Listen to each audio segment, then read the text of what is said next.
Você provavelmente já ouviu falar da Bíblia, talvez tenha lido partes, talvez só conheça histórias soltas, talvez nunca tenha dado muita atenção.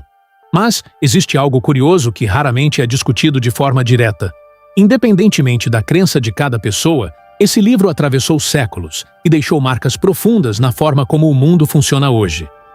Não como algo visível o tempo todo, mas como uma base silenciosa, presente em ideias, valores e comportamentos que muitas pessoas consideram naturais, como se sempre tivessem existido dessa forma.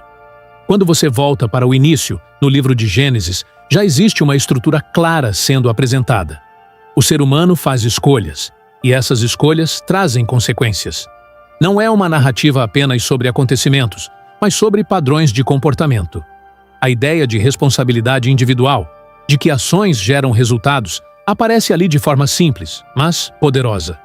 Com o tempo, esse tipo de pensamento deixa de parecer algo específico daquele contexto e passa a ser entendido como algo óbvio, quase automático na forma como as pessoas interpretam a vida.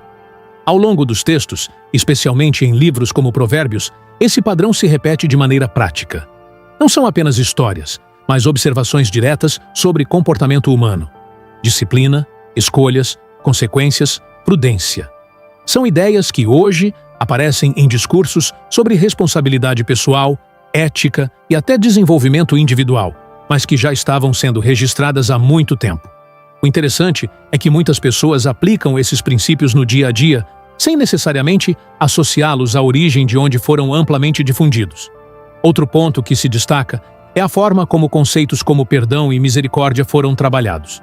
Em diferentes momentos, especialmente nos ensinamentos presentes no Evangelho de Mateus, o perdão não aparece como algo opcional ou fraco, mas como um valor central.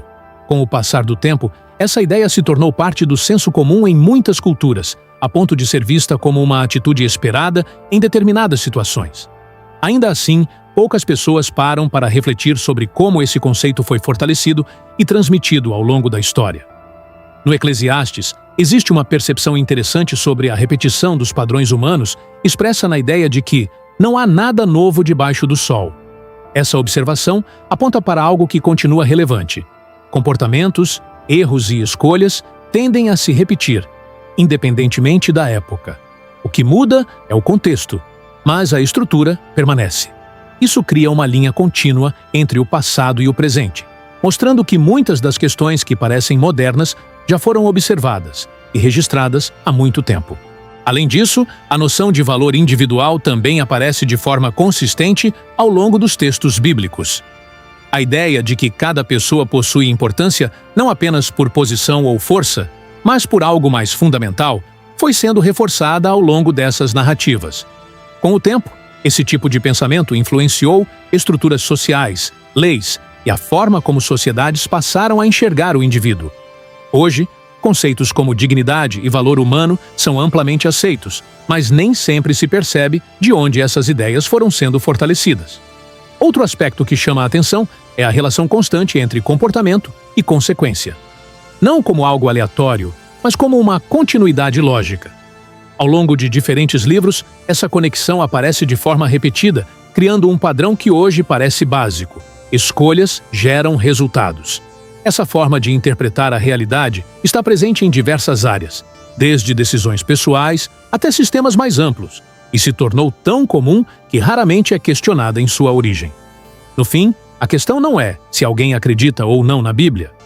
O ponto mais interessante é perceber que muitas das ideias que fazem parte do cotidiano, que parecem naturais, intuitivas ou até universais, podem ter sido moldadas, reforçadas e transmitidas ao longo do tempo por algo que nem sempre é reconhecido de forma consciente.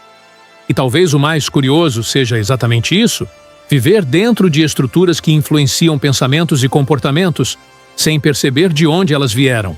Mesmo a forma como as pessoas lidam com justiça carrega marcas desse processo.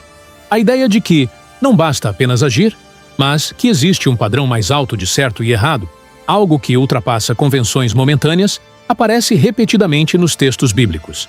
Em diferentes contextos, a justiça não é apresentada apenas como punição, mas como alinhamento com um princípio maior. Com o tempo, esse tipo de visão influenciou leis, códigos morais e até a forma como sociedades organizam o que consideram aceitável ou não. Hoje, Quando alguém fala sobre justiça, muitas vezes já parte de uma base que foi construída muito antes, ainda que não perceba. Outro ponto que passa quase despercebido é a relação entre verdade e comportamento.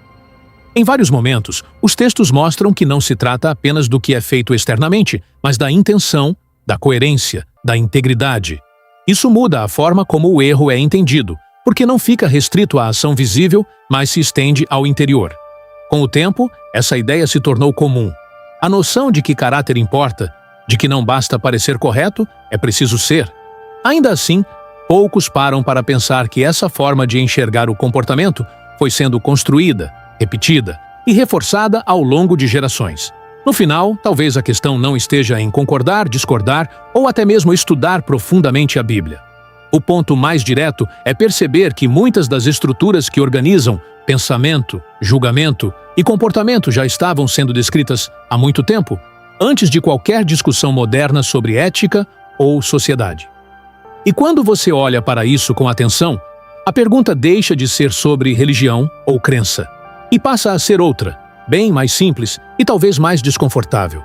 Quantas das ideias que você considera suas já estavam sendo escritas muito antes de você existir?